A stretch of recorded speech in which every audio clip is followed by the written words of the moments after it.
Pasca gelar perkara khusus pekan lalu, ternyata kasus ijazah Jokowi terus bergulir. Roy Suryo CS akan mengajukan uji lapor independen. Bagaimana membuktikan asli tidaknya ijazah Jokowi dan apakah analisis Roy Suryo CS ini sampai dengan sekarang sudah memenuhi standar ilmiah? Kita bahas bersama Roy Suryo.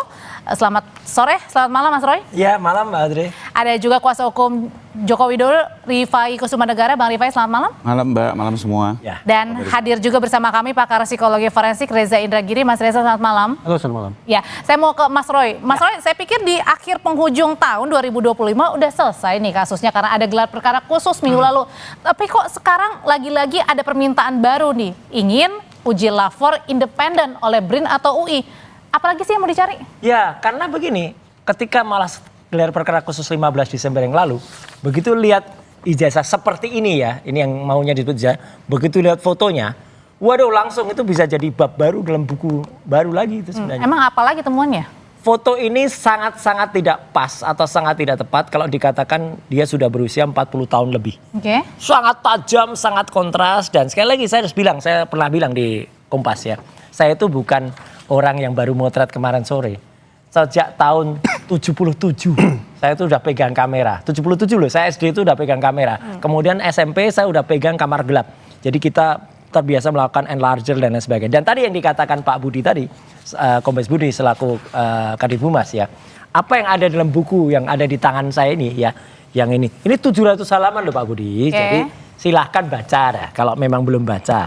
Ya gitu. Ini benar-benar kami tulis dengan ranah yang sangat-sangat ilmiah, sangat-sangat saintifik ya gitu. Jadi artinya saya sih senyum aja lah, masyarakat bisa menilai kok. Nggak mungkin kita bisa nulis 701 halaman ya kalau kita tidak berbekal apa-apa. Dan kalau dikatakan ya kemudian dasar hukumnya apa? Dulu semenjak tahun 2003 nih saya sudah sudah ditunjuk oleh Pak Samsul Muarif waktu itu adalah Menteri Komunikasi dan Informasi sebagai tim yang menyusun Undang-Undang ITE yang saya tulis di sini dan Undang-Undang Keterbukaan. Balik lagi tadi Mas Roy berkeyakinan bahwa yang ditulis 701 halaman. 701 halaman ini berdasarkan saintifik. Iya, sangat ilmiah ini. Sangat ilmiah. Kalau gitu menurut Pak Reza, Mas Reza sendiri yang saya baca bahwa hingga kini tidak ada penilaian apakah perbuatan Mas Roy dan CS ini dikategorikan sebagai scientific error atau scientific misconduct. Ini apa sebenarnya Mas Roy? Saya memikirkannya 3 level gitu. Level pertama adalah ketika dari Polda Metro Jaya mengatakan bahwa ini tidak ilmiah, metodologinya barangkali tidak bisa dipertanggungjawabkan, ada masalah pula dari sisi etik. Saya bertanya, pada aspek metodologi manakah yang dianggap lemah itu? Kalau dianggap ada pelanggaran etik, etik manakah yang dianggap dilanggar itu? Demikian pula aspek-aspek keilmuan lainnya. Namun, masuk ke level 2. Anggaplah yang dinyatakan oleh Polda Metro Jaya adalah kebenaran. Walaupun kebenaran itu tetap harus diuji di ruang sidang ya. Tapi sekarang kita pakai asumsi dulu bahwa apa yang dinyatakan oleh Polda Metro Jaya adalah kebenaran. Berarti ada penyimpangan dalam produk itu. Pertanyaannya, penyimpangan di dalam produk ini akan dikategorikan sebagai scientific error ataukah scientific misconduct? Itu apa bedanya Mas? Kalau scientific error adalah kekeliruan yang bisa dikoreksi lewat penelitian-penelitian berikutnya. Replikasi keilmuan itu biasa saja. Orang yang kemarin meneliti arah terbitnya matahari, hari ini bisa diteliti lagi karena bumi bergeser dan seterusnya dan seterusnya dan seterusnya. Itu scientific error. Kewajaran biasa. Sementara kalau scientific misconduct ini memang menyangkut suatu tata krama, kepatutan dan seterusnya. Nah, anggaplah, sekarang saya pakai anggaplah lagi nih. Kalau itu scientific error, maka sudah jelas harus diperbaiki, harus dikoreksi lewat scientific effort berikutnya. Scientific research berikutnya. Kalau scientific error ini dalam artian bahwa si pembuat makalah atau si penuding ini berarti artinya tidak ada intensi, tidak ada intensi buruk. Dia punya intensi keilmuan. Namun manusia kan tidak ada yang sempurna. Yang namanya metodologi itu juga beragam sifatnya. Esok hari boleh jadi ilmuwan menemukan metode yang lebih canggih lagi untuk menguji objek yang disebut sebagai ijazah ini. Itu namanya scientific error. Biasa saja itu. Kalau scientific misconduct ini memang sekali lagi menyangkut masalah kepatutan. Nah, sekarang kita berandai-andai. Masuk ke level ketiga. Anggaplah ini adalah wujud scientific misconduct. Pertanyaannya, sang pelaku harus dijatuhi sanksi apa? Apakah sanksi pidana? Ataukah sanksi dari sisi etik, misalnya dari perguruan tinggi atau dari organisasi profesi? Itu siapa yang bisa mengetahui itu masuk kategori tadi yang sengaja atau nggak sengaja? Misalnya, saya tanya, Mas Roy dari fakultas apa? ini penelitiannya terkait bidang apa. Ya. Maka saya bayangkan ada fakultas di situ, ada perhimpunan ilmuwan di situ yang barangkali bisa memberikan penilaian. Pada akhirnya orang yang dianggap melakukan scientific misconduct ini akan dijatuhi sanksi seperti apa? Etik atau bukan? Nah, sebagian ilmuwan di luar memang mengatakan untuk scientific misconduct yang sifatnya ekstrim, kalau perlu bisa dijatuhi sanksi pidana. Tapi tetap muncul persoalan. Kalaupun dijatuhi sanksi pidana, pidana seperti apa? Apakah penjara? Apakah hukuman seumur hidup? Ujung-ujungnya para ilmuwan mengatakan, yang tadi mengatakan bahwa scientific misconduct ekstrim pun bisa dijatuhi sanksi pidana, bentuk sanksinya adalah misalnya pengabdian masyarakat, mengedukasi para ilmuwan muda, bentuk-bentuk sanksi yang sama sekali tidak ada urusannya dengan badan terhadap orang yang dianggap pelaku misconduct tersebut. Itu artinya, sekali lagi menurut saya, tidak jadi persoalan besar bahwa Polda Metro Jaya menilai bahwa ini bukan produk ilmiah, tidak jadi persoalan. Oleh karena itu, berikan kesempatan bagi fairness agar bisa bekerja. Apa itu fairness? Proses penegakan hukum yang memberikan ruang yang setara bagi kedua belah pihak. Polda Metro Jaya sudah mengklaim bahwa mereka sudah melakukan kerja ilmiah lewat puslapor. Silakan, saya hormati itu. Tapi dari sekali lagi, sebelah, dengan prinsip fairness, maka dari kubu seberang yaitu defendant atau terdakwa juga harus punya ruang yang setara untuk melakukan pengujian terhadap objek tersebut.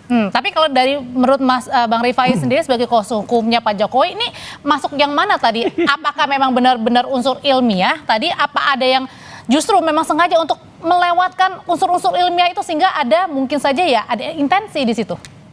Saya langsung menanggapinya dengan fakta ya. Lagi-lagi tempo teliti yang kami laporkan adalah 22 Januari hingga 30 April di mana Bang Roy Suryo dan kawan-kawan. Berarti udah mau setahun nih kasus ya? 31 kali melakukan expose di media ya. Dan perlu dicatat di 31 objek itu tidak ada satu kalimat pun menyatakan dirinya sedang melakukan penelitian. Tidak ada satu kalimat pun yang menyatakan dia sedang melakukan kegiatan akademis. Sama sekali tidak, boleh cek. Publik bisa lihat. Ya. Jadi clear itu nggak ada urusan akademis, urusan penelitian. Lalu setelah kami laporkan, sebulan kemudian mereka langsung merubah menyusun strategi pembelaan. Mengklaim diri sebagai peneliti. Ya. Dan ini sebenarnya lagu lama lah dalam setiap perkara pencemaran nama baik. Dan menurut saya ini salah satu cara untuk menyesatkan penegakan hukum ya. Tapi cara-cara ini menurut saya juga tidak semudah itu, tidak semudah itu penegak hukum, polisi, jaksa, dan hakim bisa dibohongi ya. Karena kembali lagi itu baru muncul dan lucu lagi bisa kita lihat. Kalau betul penelitian kok bukunya baru selesai di bulan Agustus, tapi sudah. Tapi mungkin nggak sih tadi dalam waktu 1 bulan ada 700 halaman. Mencemarkan nama baik di media berulang-ulang dari Januari sampai April. Padahal bukunya baru cipta bulan Agustus. Ini lagi-lagi hanya alibi yang dibangun untuk pembelaan. Dan menurut saya kita tidak akan terkecoh lah penegak hukum dengan apa yang dilakukan oleh rekan-rekan Pak Roy CS dan kawan-kawan. Termasuk juga penyidik ya, artinya penyidik juga mengetahui ini. Dan pada saat mereka melakukan pembelaan dengan penelitian juga sudah diimbangi dengan 22 ahli. Kalau nggak salah BRI juga sudah diperiksa. Termasuk dengan hari ini meminta sudah banyak disiplin ilmu yang didengar uji lapor independen itu termasuk juga alibi ya? Iya, kalau itu ijazah. Beda. Kalau yang ini kan tindakan yang dilakukan Bang Roy Suryo dan kawan-kawan ya. Nah, lalu soal apa namanya minta independen langsung musnah ya. Kembali lagi, saya mengerti ya sebagai pengacara juga saya pernah berjuang untuk itu. Bahwa di tingkat penyidikan itu sebaiknya dibuka juga kesempatan untuk bisa melakukan uji. Ini saya kasih gantian, saya kasih. Nah ini saya kebetulan sekjen Kadin ya. Waktu penyusunan KUHP, saya mengajukan juga agar advokat itu bisa meminta bantuan profesional. Boleh. Baris 2, nah, ini bagus nih. Saling tapi apa yang terjadi? Tidak dikabulkan oleh DPR. Artinya memang hukum acaranya belum dibuka. Ini saya baru berjuang, belum lama. Tidak dikabulkan. Artinya apa? Kembali lagi pembuktiannya di pengadilan. Betul Bang Reza, ini nggak seimbang. Saya ajukan ini. Tapi ternyata ditolak oleh DPR di penyusunan KUHP yang baru. Apalagi khusus di perkara pencemaran ini Mbak, diatur di pasal 312. Bahwa pembuktiannya hanya boleh di persidangan. Saya bacakan pasalnya. Pembuktian akan kebenaran tuduhan hanya dibolehkan dalam hal sebagai berikut. 1. Apabila hakim memandang perlu untuk memeriksa kebenaran itu guna menimbang keterangan terdakwa bahwa perbuatan itu dilakukan demi kepentingan umum atau karena terpaksa untuk melakukan pembelaan diri. Kedua, apabila seorang pejabat and so on. Artinya membuktikan kebenaran tuduhan bahwa ijazah itu palsu misalnya gitu ya, kan tuduhannya palsu. Itu hanya boleh dilakukan dengan izin hakim. Oke, tapi waktu kemarin pada saat Dan digelar saya oke kalau perkara, itu dilakukan di pengadilan, Nggak ada, pada ini saat nggak digelar muncul perkara nih. khusus ditunjukkan ijazah itu pembuktian juga? dan ada. Kalau itu kan lebih kepada Beda ya? penasaran ingin melihat. Ini. Oh, oke. Dan memang bukan pembuktian. Ya. Sekalipun waktu keluar berbeda-beda pandangan. Jadi waktu gelar perkara khusus tidak ada yang namanya uji saintifik, tidak Nggak ada, ada. nggak ada. Itu semata-mata mengandalkan penginderaan saja. dan itu Iya. nggak bisa dipakai. Iya. Karena kalau Iya, lagi makanya harus diuji secara lab. ketika kan. ada seseorang yang bilang, saya sudah megang, sudah ada, nggak ada megang, mau megang aja nggak boleh kok, apalagi meraba. Tapi yang jelas gini, apa yang tadi Pak kata Rifai ya, saya sih objektif, appreciate ya, dengan tadi sudah mulai menunjukkan beberapa hal yang ilmiah kayak tadi yang upaya. Itu kan selama ini nggak pernah ada dari kubu sono. Ya, biasanya hanya orasi aja, hanya narasi-narasi yang nggak jelas. Makanya kalau di buku ini sudah dibaca, sekali lagi tolong dibaca. Ya, ini kami itu lakukan apa ya namanya? Ini dijual nggak bukunya? Oh, jelas dijual. Oke. Makanya kan orang yang sudah bisa baca itu akan tahu bahwa apa yang kita memantik kita untuk melakukan pengujian ini adalah peristiwa tanggal 28 Juni 2013. Jadi sudah lama banget, sudah 12 tahun yang lalu. Dan itu sebuah diskusi yang waktu itu moderatornya kebetulan ada Direktur Utama Kompas ya, gitu Mbak Rosi. Kemudian juga ada Jokowi, ada juga Buya Safi Ma'arif dan juga Prof Mahfud. Waktu itu sudah mantik ketika apa? Katanya IPK-nya dua kurang waktu itu. Jadi kan aneh. Nah, itulah yang memicu awal. Jadi sebenarnya meskipun kami itu belum menceritakan membuat buku, tapi sebenarnya risalah-risalah atau jurnal-jurnal sudah ada. Tulisan-tulisan saya udah banyak. Dan satu lagi, ada yang ini perlu saya ini ada yang agak paradok ya.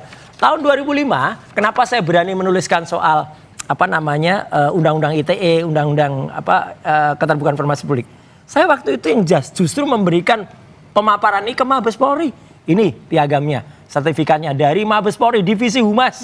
Ya, jadi ini jauh di atasnya Pak Budi tadi. Oke, gitu loh, tahan dulu sampai di situ kepada Mas Roy. saya. Kalau Ya. gitu pertanyaannya Mas Reza tadi dimulai dari awal Januari, ini udah mau 1 tahun nih ya kasusnya nggak selesai. Berbagai tudingan, diundang di TV di mana-mana, kemudian saling beradu argumen karena punya pendapatnya masing-masing. Sampai dikeluarkan Jokowi's White Paper ini 701 halaman. Ya. Sampai dengan sekarang minta lagi uji lapor independen. Pertanyaannya, yang dilakukan Mas Roy Suryo CS ini masuk kategori yang mana kalau gitu? Saya harus katakan saya belum pernah membaca ini. Oke. Jadi kalau diminta untuk menilai ini apa, saya tidak tahu. Yang jelas saya tadi sudah memberikan kisi-kisi tentang tahap demi tahap bagaimana semestinya kita menyikapi suatu produk yang disebut sebagai produk ilmiah itu. Nah, demikian pula, nah ini, kasus ini kan sekarang tidak hanya sebuah dialektika keilmuan. Tapi secara menyedihkan, kasus ini sudah masuk sebagai isu pidana. Ya. Kata akhirnya ada di siapa? Di hakim. Nah, mari kita pahami bahwa mekanisme pidana adalah mekanisme yang mengandalkan pada sistem adversarial. Apa itu? Sistem bermusuhan. Maksudnya kedua belah pihak saling mengadu segala macam hal. Adversarial. Mereka adu tanding di situ. Di dalam sistem yang adversarial itu ada klausa, yaitu klausa konfrontasi, confrontation clause. Artinya, sekali lagi, setiap pihak sesungguhnya mendapat kesempatan untuk melakukan examination sekaligus cross examination terhadap segala macam hal yang dihadirkan di ruang persidangan. Jangan salah tafsir. Mabes Polri, Polda Metro Jaya ataupun Puslap 4 semestinya kita anggap sebagai lembaga yang independen. Harusnya. Tetapi sekian banyak hakim dalam sekian banyak referensi juga mengingatkan bahwa kita tidak boleh a priori terhadap pihak manapun di ruang sidang. Dengan kata lain, pihak yang hadir di ruang persidangan, jaksa penuntut umum sebagai perpanjangan tangan penyidik, penyidik perpanjangan tangan pihak pelapor. Boleh mereka mengangkat klaim ini kebenaran versi kami. Tetapi jangan salah, pihak sebelah, terdakwa dan penasihat hukumnya juga harus punya kesempatan mengajukan klaim yang setara. Sampai pada akhirnya di meja majelis hakim tersedia 2 versi kebenaran saintifik. Versi terdakwa dan versi jaksa penuntut umum. Biarkan hakim yang pada akhirnya membuat putusan. Kalau gitu jangan-jangan nanti apapun hasilnya nanti juga terus dipertanyakan. Itu persoalan lain. Tetapi yang ingin saya katakan, begini loh sepatutnya tahap demi tahap kita berpikir sekaligus bekerja, mengingat ini bukan lagi isu terkait dengan riset saintifik semata, tapi sudah menjadi isu pidana. Kalau gitu pertanyaannya Bang Rifai, ini terus aja dong sampai 2026 tetap aja ini isu terus tidak never ending atau selesainya di tahun berapa nih sebenarnya? Enggak juga, kalau saya sih melihat kalau ini sebelum kesidangan tidak. Pada satu sidang semuanya akan clear.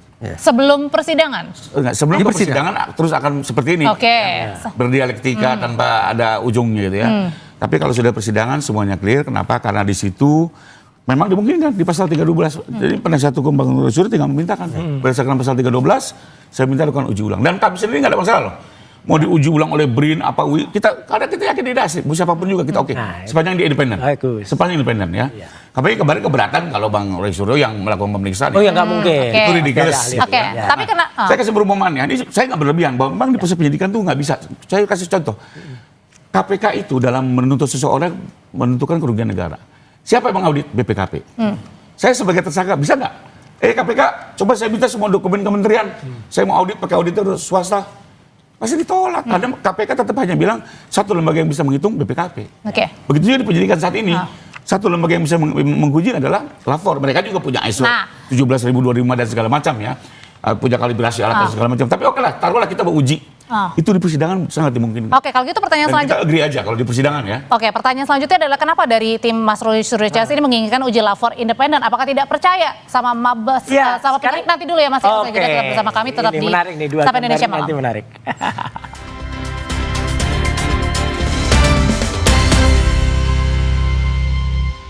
Kan sebenarnya kalau menurut tadi Independen. Mas Reza sudah menjelaskan detail ya mengenai apa perbedaannya, ada intensi atau enggak begitu, tapi harus dikembalikan lagi nanti di pengadilan yang akan menentukan, yang akan kita tahu. Tapi kalau dari pengacara sendiri Bang Rifai ini masuk dari mana? Saya dulu dari awalnya sebelum sampai ke sana. Jadi Mas Roy menuntut adanya fairness. Jadi gini, kenapa kemudian saya mempertanyakan meskipun mungkin istilahnya kata Mas Reza nggak tepat tuh independen ya. Tapi dari satu lembaga saja. Ini soal uji lapor independen dulu ya. Dan apa yang dilakukan oleh kepolisian. Dari Mabes Polri dan Polda Metro ya udah berbeda. Nih gambar ini kan dulu ditampilkan oleh Mabes Polri ya, yang di atas ini. Nah ini ya, yang sebelah kanan ini. Tanggal 22 Mei ini ditampilkan di layar besar. Kemudian Polda Metro menampilkan gambar yang sebelah kanan. Dari ini saja dikatakan kalau kedua ini identik. Identiknya di mana sudah? Yang satu hitam putih, yang satu berwarna. Yang satu ada lipetan, yang satu tidak. Yang satu logonya lebih mendatar, yang satu logonya lebih vertikal. Dari ini saja. Tapi kan jadi tulisannya kayaknya sama-sama juga, Mas. Loh, memang enggak inti, tapi kalau ini jelas misalnya ini dipadukan, kemudian dua-duanya transparan. Ini jelas tidak identik. Identik tuh tepat, misalnya proporsinya tepat, dimensinya tepat. Jadi yang mau disampaikan apa nih? Yang disampaikan dari satu lembaga saja, dari kepolisian saja, waktu itu sudah bikin kontroversi ini. Jadi makanya kita challenge ya, kita tantang. Kenapa hasil yang dari Mabes Polri itu kemudian tidak kita percaya? Apalagi yang kemarin. Saya luruskan sedikit, Pak. Ya, apalagi yang kemarin ketika foto ini sangat-sangat terlalu amat sangat tajam. Jadi nggak percaya juga. Jadi nggak percaya juga. Mata saya itu kan mata yang udah lebih dari 48 tahun melihat foto. Jadi udah kelihatan. Masih terus nggak percaya Bang Rifai? Juara foto mengalahkan Darwis. Oh iya, kalau itu betul. Tapi oke, yang itu juga tuh beda sumber loh Pak. Gak boleh marah. Yang satu itu dari UGM, yang polisi itu dari UGM, itu file UGM. Yang mana nih yang dari UGM? File UGM. Yang satu dari Dian Sandi di sosial media, itu ceritanya kan. Makanya kan nggak sama, tapi dua-duanya identik katanya. Nah kembali lagi sekarang, ini kan bicara, saya nyambung aja lab. Artinya apa? Soal identik tidak identik. Apakah bisa membuktikan palsu tidak palsu? Tidak juga. Ya itulah makanya. Ini kan suatu pengetahuan dasar dan beliau sepakat. Waktu keluar lapor dari Mabes dia bilang itu bukan palsu tidak palsu, itu identik tidak identik. Nah, jadi kembali lagi diuji pun oleh lab lain belum tahu palsu tidak palsu karena dia menjawab tidak identik. Maka akhirnya apa? Biar di pengadilan semuanya selesai. Bingung kan? One stop service ya. Satu, permohonan masuk untuk diuji ulang. Misalnya nih, kalau diuji ulang ternyata sama-sama asli, berarti selesai. Tapi kalau lapor bilang asli, misalnya BRIN bilang palsu, maka hakim juga punya third opinion. Dia tunjuk satu lembaga untuk menentukan yang ketiga. Bisa itu. Oke. Dan hakim bisa leluasa. Oke, tapi sebelum masuk ke pengadilan. Lagi, setelah identik tidak identik pun akhirnya apa? Tetap harus dijawab palsu tidak palsu kan? Keterangan saksi perlu didengar, bukti lain harus diperiksa. Sehingga memang apa? Ini harus selesai di pengadilan. Lebih cepat masuk ke pengadilan, lebih clean and clear. Oke, tapi sebelum terang benderang. Bang Rifai, sebelum masuk ke pengadilan, sebenarnya kalau yang tadi kalau kategori ada dua kategorinya Mas Reza katakan termasuk scientific error atau scientific misconduct, ini masuk yang mana? Ada unsur kesengajaan, memang kerja ilmiah atau sebaliknya? Maaf, kalau saya kembali lagi ke fakta, Mbak. Saya nggak mau tergiring dengan pembelaan yang dibangun oleh tersangka, ya. Karena faktanya saya lihat dari tayangan 31 sosial media sejak Januari hingga 30 April it's clear, tidak ada satu kalimat yang menyatakan mereka sedang meneliti, kan bahasanya mereka sedang melakukan akademis, melakukan mereka tindakan akademis. pengacara harus Karena itu kami clear. gitu. Kalau kami tahu memang ini betul-betul murid penelitian, ya nggak mungkin juga lah Pak Jokowi laporin beliau ini juga bijak gitu ya, nggak mungkin. Tapi udah jelas Siapa nggak itu kenal Jokowi? intensinya jelas menyerang. Intensinya adalah menyerang, mendiskreditkan, menuduh palsu. Bahkan waktu itu kalimatnya coba 1 miliar %, Mbak. Apakah seorang peneliti bisa menggunakan kalimat 1 miliar %? Oke. Lalu ada kalimat lagi, asingkan Jokowi, rusak kambingkan Jokowi. Apakah itu kalimat peneliti? Ya. Sehingga kalau kami, mohon maaf, kami tidak melihat ini sebagai upaya penelitian. Oke. Itu saya. Oke, tidak. Bahwa ini digunakan oleh tersangka dan proses hukum, Dan kami hargai. semua kembali Biar nanti di awal sidang masalahnya kausa primanya ya Jokowi itu. Oke, Mas Reza, kalau gitu, kalau kita balik lagi tadi, misalnya uji lapor nih permintaan dikabulkan. Tadi kan 2 ya permintaannya, mau BRIN atau UI ya UI, tadi ya. ya. Oke, katakanlah salah satu itu. Nah, terus hasilnya apakah kalau sama gimana, kalau beda pun gimana? Hakim itu tanda petik suka-suka saja membuat putusan. Artinya kita memberikan kewenangan 100% bahwa mereka lah sosok yang mampu menghasilkan keputusan demi kepastian, kemanfaatan, keadilan, dan kemanusiaan. Itu tidak usah kita ganggu-gugat. Oke. Pertanyaannya lagi-lagi, ini pembekalan ini. Saya tidak lagi bicara tentang otoritas penegakan hukum dalam pengertian polisi atau jaksa. Karena sekarang bolanya betul-betul putusannya ada di hakim. Begini, lantas sekiranya di meja majelis hakim ada 2 versi uji saintifik. Ya. Berbeda satu sama lain. Betul. Lantas bagaimana hakim menyikapinya? Hal ini menjadi relevan, menjadi sangat penting. Kenapa? Karena ini presidennya justru datang dari psikologi. Ketika psikologi tok-tok-tok mengetuk pintu ruang persidangan dan membawa ahli psikologi untuk membantu proses hukum. Psikologi forensik. Ya, betul. Ini sejarah sebetulnya, sejarah psikologi forensik. Jadi dalam perkembangannya ada 2 standar yang bisa dipilih oleh hakim. Oke. Pertama istilahnya adalah Frey standard, standar Frey. Apa yang dilakukan oleh hakim? Hakim relatif menjadi gatekeeper yang pasif. Cukup menilai dari 2 metode ini yang paling populer, yang paling bisa diterima oleh kalangan ilmuwan dalam populasi itu yang mana? Oke, sebentar. Berarti adalah nanti kalau pada saat di pengadilan, hakim ini melihat metodenya, bukan argumennya. Ya, Argumen itu kan tercermin dalam metode yang sudah dipilih oleh masing-masing pihak sesungguhnya. Itu standar yang pertama. Gatekeeper pasif, lebih sederhana kerja hakim. Atau memakai standar Daubert. Dalam standar yang satu ini, hakim betul-betul dituntut menjadi seorang saintis. Ya. Bagaimana dalam tempo singkat lewat sesi-sesi persidangan, hakim sekejap mata berubah menjadi jago digital, jago telematika, jago matematika, jago fotografi, dan seterusnya. Sekarang realistis. Mungkinkah? Ada nggak? Mungkinkah hakim sanggup seperti itu? Karena itu muncul kritik. Superman. Jangan-jangan kalau kita paksakan hakim memakai standar Daubert, itu laksana memaksa mereka menjadi ilmuwan semu, pseudo scientist. Simpulan hakim nantinya seolah-olah akan jadi junk science, yaitu ilmu rongsokan. Karena itu memang hakim dituntut ekstra hati-hati. Solusinya ada 2. Sekiranya otoritas Mahkamah Agung secara rendah hati mengatakan kami tidak cukup punya hakim yang menguasai ilmu ini, maka terobosan pertama yang bisa dilakukan istilahnya adalah Blue Ribbon Jury. Mungkin di Indonesia bisa diadaptasi menjadi Blue Ribbon Judge. Yaitu di kursi majelis hakim, tunjuklah 1 orang hakim yang sifatnya dadakan. Yaitu maha guru di bidang digital yang diberikan kesempatan untuk duduk bersanding dengan 2 hakim lainnya. Itu apakah harus memang hakimnya berasal dari Indonesia atau Orangnya harus. orangnya? Tidak persoalan apakah hakim Indonesia, hakim luar Indonesia, tetapi pokok dari Blue Ribbon Jury adalah menghadirkan hakim yang bukan generalis, tapi betul-betul hakim yang spesialis. Nanti malah ada pertanyaan. Lah berarti ada sosok biru lagi nanti gitu. Oke. Nah, Lanjut. saya tanya dulu. Nah, itu versi yang pertama, solusi yang pertama, yaitu mendatangkan hakim yang betul-betul spesialis. Dan itu maksudnya yang tidak diketahui juga sama. Mereka tidak ada urusan, mereka tidak punya urusan untuk memilih siapa hakim itu. Atau solusi yang kedua, hakim, ya ini namanya judicial activism ya. Hakim mengatakan sekiranya memungkinkan untuk dilakukan uji bersama. Nah. Jadi dari yang semula adversarial, confrontation clause, sekarang gabung kalian. Lakukan ujian bersama. Seperti apa hasilnya? Intinya, dari semua apa yang saya sampaikan ini, intinya adalah proses penegakan hukum dari hulu sampai hilir, termasuk di ruang sidang, tidak boleh menjadi mekanisme yang a priori. Yang menganggap kebenaran serta-merta berada pada satu pihak saja. Semua hal termasuk apa yang diyakini sebagai uji saintifik ini harus terbuka untuk diuji tandingan di ruang persidangan. Oke. Oke, jadi berarti artinya adalah pada saat mengadili kasus ini betul-betul hal yang sulit juga atau permasalahan yang sulit Harus sebenarnya. diakui sulit. Iya. Harus diakui sulit. Kenapa?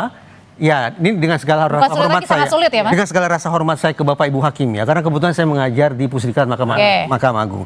Menurut saya Indonesia belum punya hakim dengan kecakapan ilmu dan pengetahuan yang memadai di bidang yang tengah diperkarakan ini. 30 tahun. Saya punya pengalaman Oke. cerita sedikit Kita tentang sudah bagaimana selesai? hakim menggali Iya. kebenaran Oke, material. singkat aja, singkat sekali. Jadi waktu itu klien saya kena getah bening, kami minta pembantaran, sudah ada surat dokternya, ada ahlinya, sudah memberikan keterangan. Tapi akhirnya Jaksa membantah Oke. dengan dokternya Oke. juga, mereka punya rumah sakit kejaksaan. Hakim akhirnya apa? Dia menunjuk rumah sakit independen yang dia yakini Nah, itu cocok. mencari jalan. Intinya? Diputuskan dan keluar akhirnya hakim yang putusan ketiga ini kan harus Oke. memilih kiri atau kanan kan? Iya. Akhirnya dipilih boleh pembantaran. Nah, Oke. Ini salah satu caranya. Oke, kalau oke. ada dua kontra ya. Tapi kalau ternyata pas permohonan Bang Roy ternyata juga menyatakan Punya. ini asli ya sudah Oke. selesai. iya, Oke. hakim belajar fotografi 30 tahun nih belajar fotografi. Oke. Tahun 95. Kalau gitu masih panjang ya nanti ya, masih 2020 berapa saya juga nggak tahu. Terima kasih kalau gitu Mas Roy, Siap. Bang Rifai, Sama-sama. Mas Reza, terima Terima kasih. kasih. Selamat malam semuanya.